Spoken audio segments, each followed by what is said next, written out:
ताज्या आणि सुपरफास्ट बातम्या पाहण्यासाठी स्वराज्य न्यूज मराठीला सबस्क्राईब करा आणि बेल बटन प्रेस करा.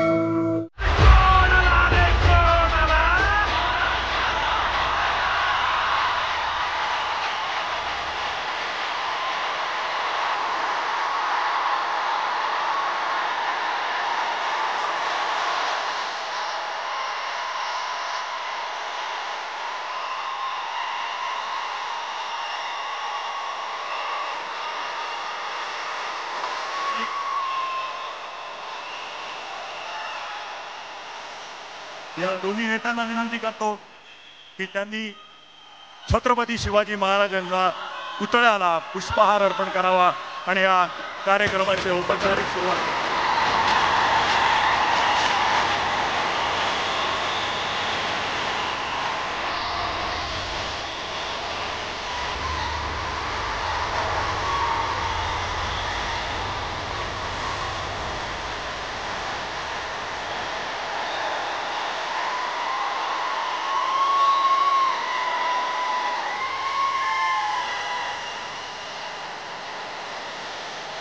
मी सर्वांना विनंती करतो की आपण स्थानापन्न व्हावं.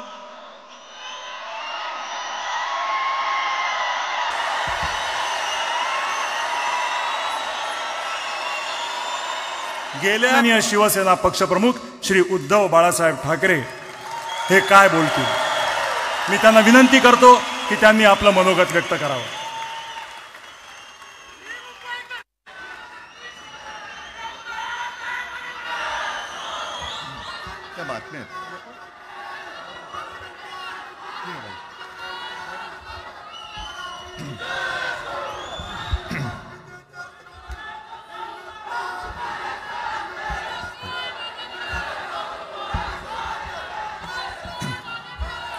बऱ्याच वर्षांनंतर राज आणि माझी भेट व्यासपीठावरती झाली. आता पंचायत अशी आहे की त्यांनी मला सन्माननीय उद्धव ठाकरे असं बोललेलं आहे.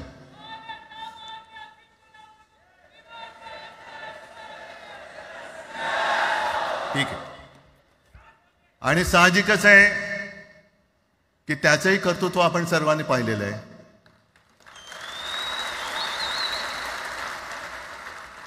म्हणून माझ्या भाषणाची सुरुवात करताना सन्माननीय राज ठाकरे आणि जमलेल्या माझ्या तमाम मराठी हिंदू बांधवांनो, भगिनींनो आणि मातांनो,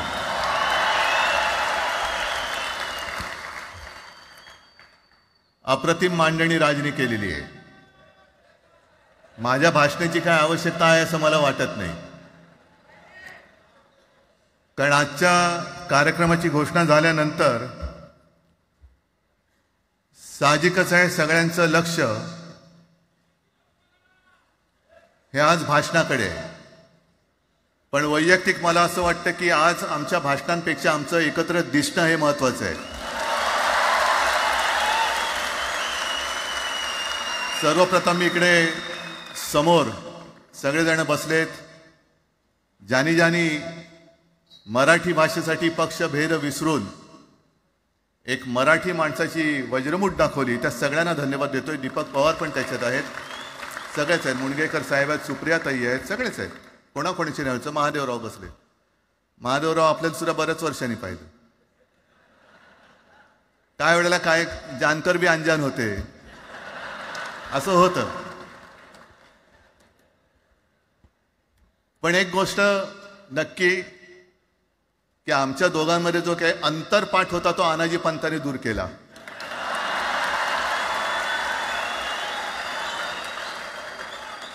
आता अक्षता टाकण्याची काय तुमच्याकडनं अपेक्षा नाहीये. एकत्र आलोयत एकत्र राहण्यासाठी.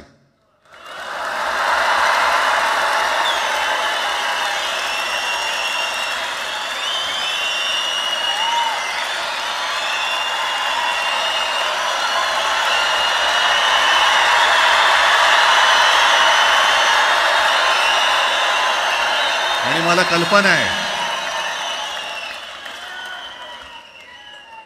आज मला कल्पना आहे की अनेक बुवा महाराज हे बिझी आहेत. कोण लिंब कापतंय, कोण टाचण्या मारतंय, कोण गावी जाऊन अंगारे दुपारे करत असेल, रेडे कापत असतील.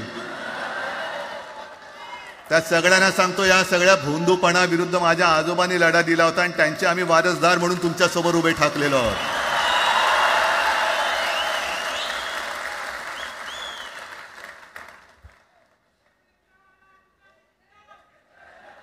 नाही, हे सगळं आपणच करून ठेवलेलं आहे.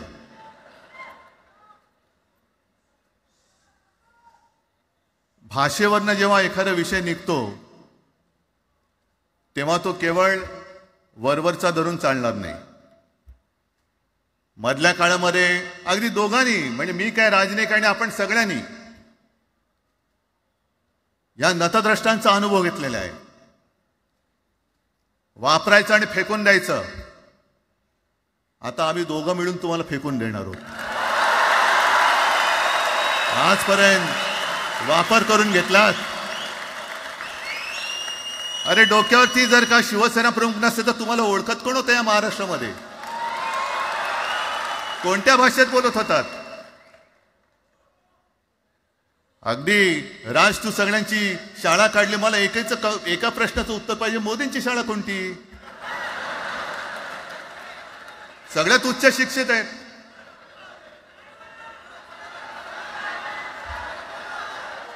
पण हे जे काय यांची मध्यंतर मी बोललो ना, भाजप ही अफवांची फॅक्टरी आहे. मधल्या काळात त्यांनी सुरू केलं होतं, उद्धव ठाकरेने हिंदुत्व सोडलं. हिंदुत्व ही कोणत्याही भाषेची मक्तेदारी नाही. आम्ही अस्सल मराठी बोलणारे तुमच्यापेक्षा जास्त कडवट कट्टर देशाभिमानी हिंदू आहोत. तुम्ही काय आम्हाला हिंदुत्व शिकवताय? अरे 92-93 साली जेव्हा जे काय घडलं, देशद्रोही मातले होते, तेव्हा मुंबईतल्या अमराठी लोकांना सुद्धा हिंदू म्हणून माझ्या शिवसैनिकांनी, शिवसेना प्रमुखांच्या शिवसैनिकांनी व मराठी माणसांनी वाचवलेलं आहे. आणि देवेंद्र फडणवीस आज जे बोललेत, बातमी आले सगळीकडे, मी इकडे बातम्या आणल्यात. भाषेच्या नावाखाली गुंडगिरी सहन केली जाणार नाही. जर महाराष्ट्रामध्ये मराठी माणूस न्याय मागण्यासाठी आंदोलन करत असेल आणि त्याला जर का तुम्ही गुंड म्हणत असाल तर आम्ही गुंड आहोत. आम्ही गुंड. न्याय मागणं म्हणजे गुंडगिरी नाहीये. आणि जर का गुंडगिरी केल्याशिवाय तुमच्या दरबारी न्याय मिळत नसेल तर आम्ही गुंडगिरी करूच.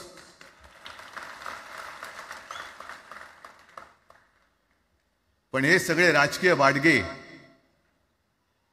देवेंद्र फडणवीसांची आजचं वक्तव्य म्हणजे मला संयुक्त महाराष्ट्र चळवळीच्या वेळेला सखा पाटलांनी केलेलं एक वक्तव्य आठवते.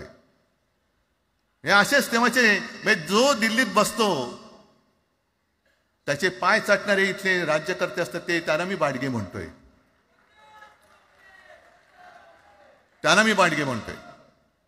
कारण संयुक्त महाराष्ट्र चळवळीमध्ये मुंबई आपल्याला आपण मिळवली. आपण म्हणजे आपण मराठी माणसांनी. तेव्हाही तत्कालीन जे सत्ताधारी होते, हो अगदी काँग्रेस होतीच ना तेव्हा सत्तेवर, मुंबई मराठी माणसाला द्यायला तयार नव्हती. आणि तेव्हा सुद्धा एक मराठी माणूस, म्हणजे आज जे बोलतात ना आम्ही मराठी नाहीत का, अरे तुम्ही नुसतं नावाने मराठी आहात, तुमच्या अंगात मराठी रक्त आहे की नाही आता तपासावं लागेल.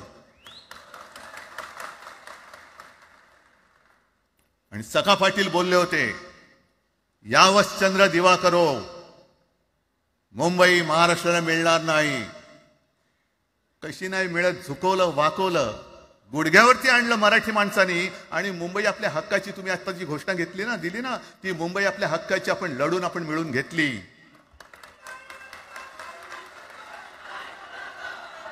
कशासाठी हा सगळा तुम्ही घोळ घालतात? पण याच्या मागे मी जे माझ्या डोक्यात जो एक विचार आहे, पटतो की नाही बघा. हे यांचं सध्या जे काय चालू आहे, म्हणजे आधी आपल्याला सुद्धा वाटलं होतं. कारण तेव्हा काश्मीरमध्ये 370 कलम होतं, ते हटवण्यासाठी शिवसेनेने पाठिंबा दिला. आणि तेव्हा यांनी घोषणा दिली होती, एक निशाण, एक प्रधान, एक विधान. बरोबर आहे, देश एक असला पाहिजे, संविधान एक असला पाहिजे, निशाण सुद्धा एकच, तो आपला तिरंगा असला पाहिजे. भाजपचं भांडी पुसायचं फडकं असतं कामा नये. ते फडकं म्हणजे आमचा राष्ट्रध्वज नाहीये, पण ते सगळं चाललंय एक एक एक एक. त्याच्यानंतर आता नवीन एक तुमणं काढलं, 1 नेशन 1 इलेक्शन. म्हणजे हळुवारपणाने हे सगळं काही एक एक एक करत, हिंदी, हिंदू, हिंदुस्तान, हिंदू आणि हिंदुस्तान मान्य आहे, पण हिंदीची सक्ती आम्हाला मान्य नाही. तुम्ही कितीही कमिट्या करा, हिंदीची सक्ती तुमचे 7 पिढ्या उतरल्या तरी आम्ही लावू देत नाही.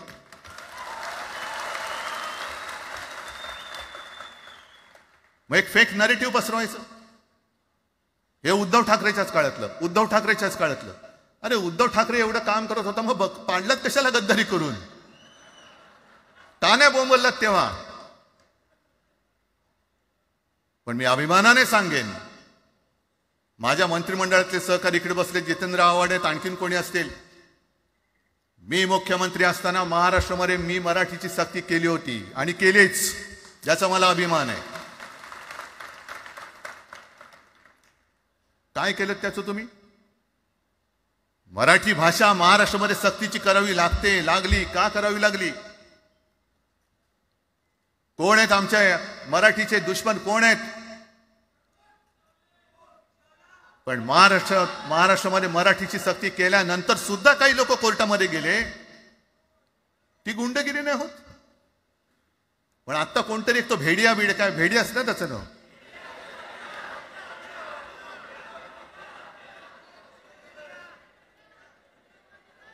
ही यांची सगळी पिलावळ आहे. तोडा फोडा आणि राज्य करा. आपण ज्या काही गोष्टी केल्या होत्या, हे म्हणतात म्हणे शिवसेनेने आजपर्यंत काय केलं. शिवसेना म्हणजे आता राज, मी तुला माझ्या सोबतच घेतो, कारण आपण तेव्हा एकत्रच होतो, आता सुद्धा पुढे एकत्र चाललेलो आहोत. त्याच्यामुळे आपलं सगळं तेव्हाच म्हणतोय, आपला एवढ्या वर्षाचा कालखंड. मराठी माणूस म्हणे मुंबई बाहेर नेला. मराठी माणूस आम्ही मुंबई बाहेर नेला असं जर का तुम्हाला वाटत असेल, तर 14 सालानंतर तुम्ही मुंबई आणि महाराष्ट्राचे जे काही लचके तोडलेत, मुंबईतून सगळे उद्योगधंदे, महाराष्ट्रातून उद्योगधंदे सगळे पळवले, आर्थिक केंद्र गेलं, हिरे व्यापार गेला, मोठमोठी ऑफिसेस गेली. आपल्याकडे येणारे उद्योगधंदे जे आपल्या काळात येत होते ते कुठे गेले? मग काय तेवढाच हिंदुस्थान किंवा तेवढाच सगळे हिंदू आहेत? तेवढेच हिंदू आहेत. आम्ही सगळं करत होतो, केलं होतं. पण तुम्ही पहिल्या प्रथम आमच्यात गद्दारी करवलीत आणि तुम्ही आमचं सरकार पाडलं. ह्याचं कारण तुमचे जे मालक तिकडे बसलेले 2 व्यापारी, त्यांचे बूट चाटण्यासाठी तुम्ही हे सगळं करतात.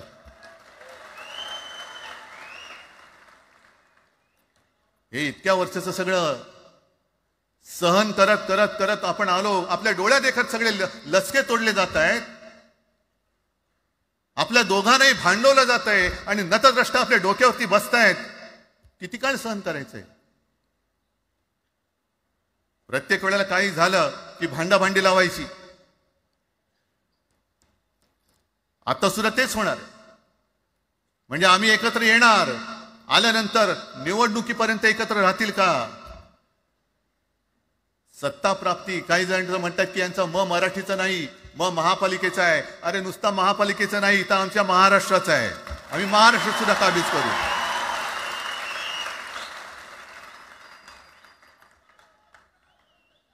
आज तर निवडणुका नाही आहेत.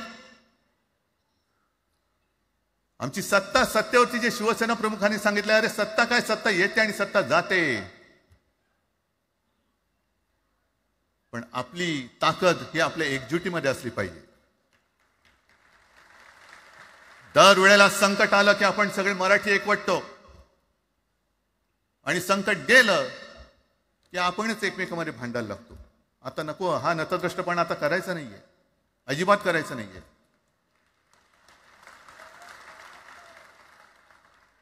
कारण गेल्या विधानसभेत त्यांनी जे काही केलं, बटेंगे तो कटेंगे.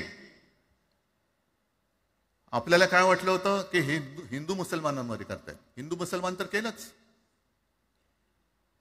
पण त्यांनी खास करून केलं ते मराठी तर मध्ये केलं. म्हणजे यांची नीती आहे ती अशीच आहे जे गुजरातमध्ये त्यांनी केलं. गुजरातमध्ये गेल्या निवडणुकीत एक असा माहोल होता, मला वाटतं मोदी तेव्हा तर त्यांच्या नंतर असेल, माहित नाही मला, लक्षात नाही. वातावरण असं पेटलं होतं गुजरातमध्ये की बस आता पटेल यांना आपटेल. पण त्यांनी काय केलं बरोबर, पटेलांना भडकवलं, पटेलांना वेगळं केलं आणि पटेल तर सगळं एकत्र केलं. हरियाणामध्ये पण तेच केलं. जाट लोकांना भडकवलं, जाट लोक एकत्र झाले त्यांना वेगळं केलं आणि जाटे तर सगळा जो काही समाज होता तो एकत्र करून तिकडे सत्ता प्राप्त केली.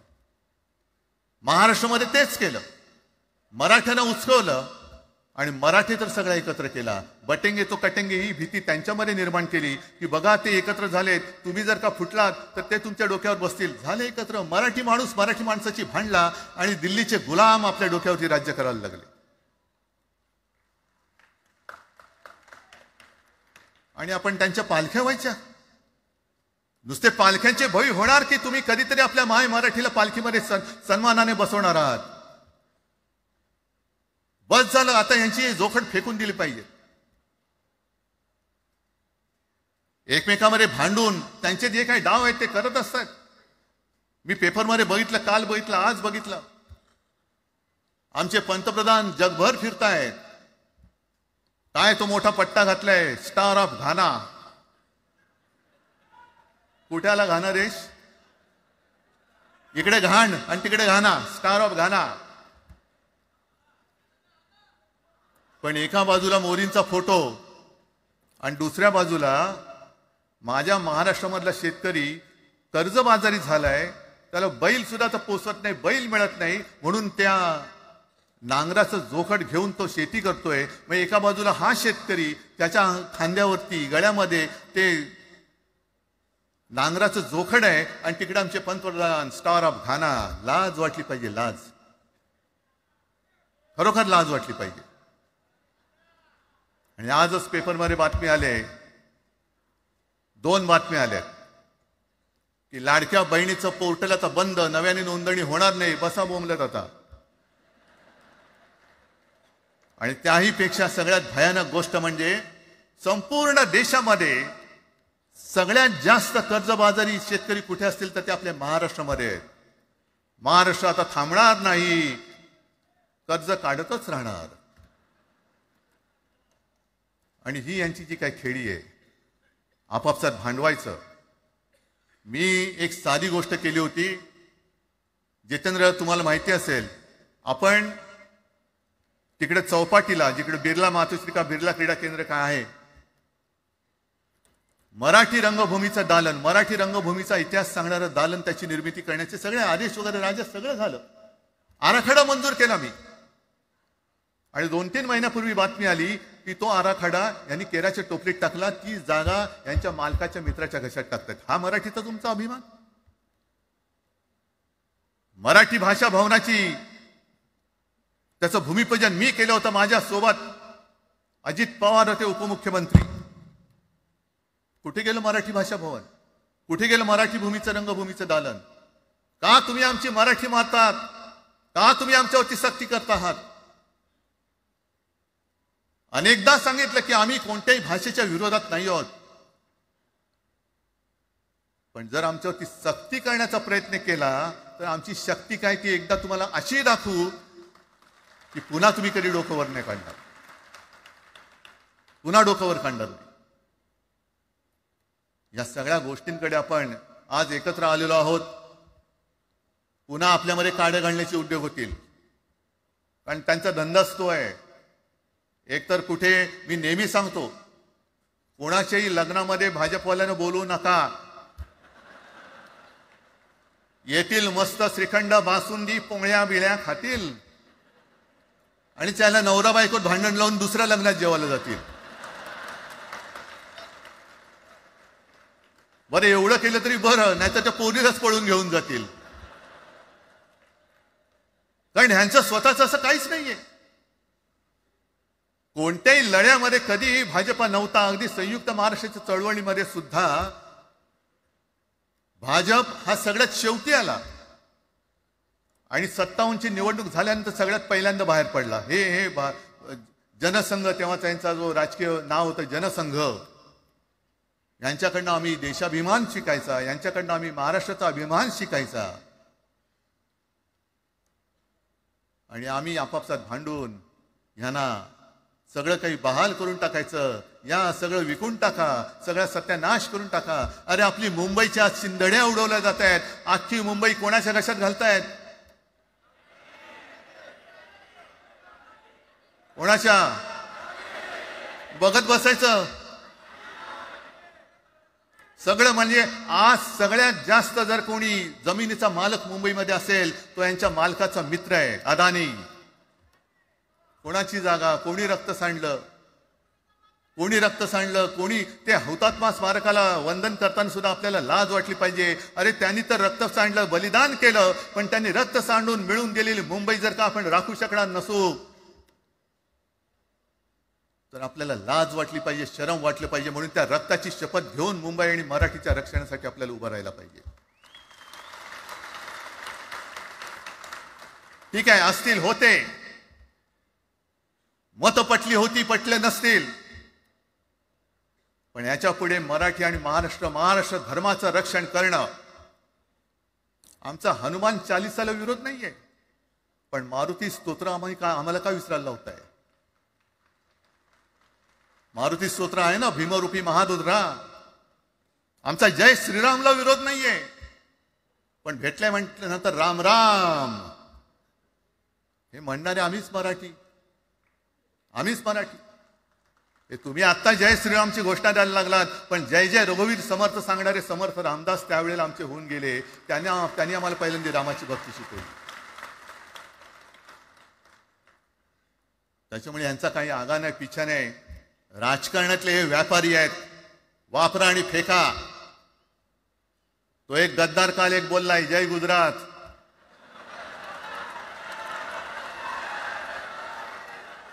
किती लाचारी करायची? म्हणजे तो पुष्प पिक्चर पाहिल्यात तुम्ही सगळ्यांनी, दाढीवरनं हात फिरवून झुकेगा नाही साला. तसे हे गद्दार म्हणतात उठेगा नाही साला, कुछ भी बोलो उठेगाही नाही. अरे कसा उठणार? आहे का तुझ्याकडे उठण्यासारखं? म्हणजे विचार मी म्हणतोय.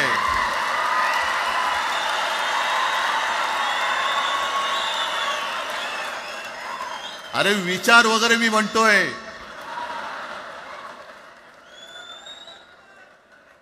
हिंदी भाषेच्या सक्तीला विरोध न करणारा बाळासाहेबांच्या विचाराचा पाईक असू शकेल? आपला मालक आला म्हणून त्याच्यासमोर जय गुजरात म्हणणारा आपल्या बाळासाहेबांच्या विचाराचा पाईक असू शकेल? मग आता जे मला वाटतं कुठल्या एबीपीचं होतं ना, उघडा डोळे बघा नीट. डोळे उघडलेत? कारण आता जर का डोळे उघडले नाही तर पुन्हा कधी उघडण्याची वेळ येणार नाही, कायमचे मिटून जातील. आत्ताच डोळे उघडा, आत्ताच जागे व्हा. आणि आत्ता आलेली जाग जर का जाणार असेल तर मग मात्र स्वतःला मराठी आईची मुलं म्हणू नका, अजिबात म्हणू नका. आणि शिवसेना प्रमुखांनी जे काही शिकवलं, एक तर कोणावर अन्याय करू नका, पण तुमच्या अंगावर जर का कोणी हात उगारला तो हात जागेवरती ठेवू नका.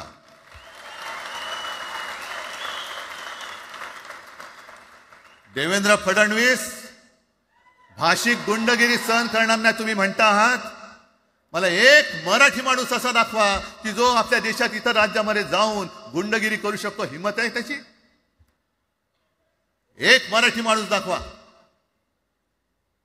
पण तुमचे सगळे चेले चपाटे उठतायत, कोणावरही आरोप करतायत, तमाशे करतायत. अरे कोणताही मराठी माणूस किंवा कोणताही भाषिक इतर प्रांतीय भाषेत तिकडे गेला, राज्यात गेला आणि दादागिरी करण्याचा प्रयत्न केला तर उभा चिरून टाकतील तिथली लोक. बंगालमध्ये जाऊन बघा, तमिळनाडूमध्ये जाऊन बघा. मग आम्ही आमच्या घरामध्ये आमच्या न्याय हक्काची गोष्ट केली, बरं कोणाशी भांडतो आम्ही?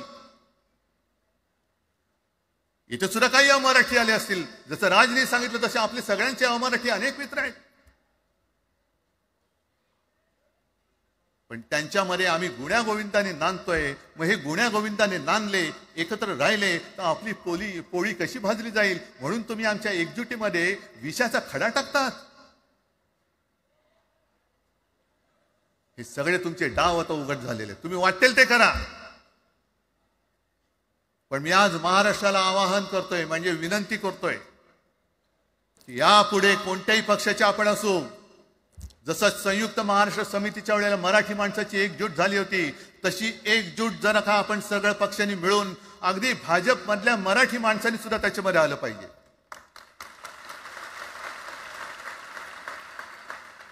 का नाही यायचं? ज्या राज्यामध्ये राहता, ज्या मातीमध्ये तुम्ही जन्माला आला, ज्या आईच्या पोटी जन्म घेतलात, तिचे उघड उघड जर का हे धिंडोडे काढणार असतील आणि आपण आपले पक्षीय भेदाभेद घेऊन त्यांना पायघड्या घालणार असू, तर असं षंडाचं जीवन जगण्यापेक्षा मेलेलं बरं. महाराष्ट्र हा शूरांचा आहे, वीरांचा आहे, दगडांचा आहे, पण यांच्यासारखा धोंड्यांचा नाहीये. ही आपण आता एक शपथ घेतली पाहिजे. घेताय तुम्ही? घेतलेत की एकजूट केवळ आमचा कार्यक्रम. मी राजला परवा फोन केला, अरे जसं काय आपल्या पिक्चरचा प्रीमियर होता असं सगळेजण विचारतात आज कसं येऊ. हा प्रीमियर असेल, पण आजपासून सुरुवात झालेली आहे. आजपासून सुरुवात झालेली आहे. एक तर आम्ही कोणाशी दादागिरी करणार नाही, पण कोणी दादागिरी केली तर आम्ही ती सहनही करणार नाही. शिवसेना प्रमुखांनी तेव्हा जे सांगितलं होतं तेच परत एकदा सांगतोय. मराठा मराठेतर, ब्राह्मण ब्राह्मणेतर, 96 कोळी 92 कोळी, स्पृश्य अस्पृश्य, घाटी कोकणी, हे सर्व भेदाभेद गाडून मराठी माणसाची भक्कम एकजूट बांधा.